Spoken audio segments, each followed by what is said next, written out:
Қайрат Әлімқұлов тәуелсіздік алған күн. Мен Сейдахан Нұразыл 3-ші сынып оқушысы. 16 желтоқсан тәуелсіздік алған күн. Мерекеге ел тосқан, ата менен барғанмын. Мерекеге шығады, бүкіл халық біліп қой. Отандастар ұғады, тәуелсіздік ұлық той. Аралаймын алаңды тәуелсіздік күнімен, Батыр Қайрат ағамның суретіне үңілем.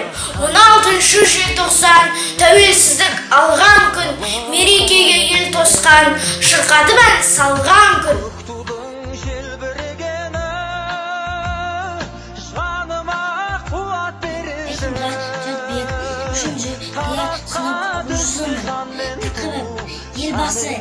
Елбасымыз жолдайды, халық оны қолдайды, ешқашанда орынсыз шешім кебек болмайды.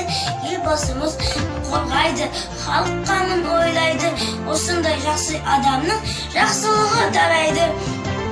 Тәуелсіздік елге сыйлады, бейбітшілік қалады. Орындалып арманы, халқымыздың ажабы, осының бәрі әрине елбасының арқасы.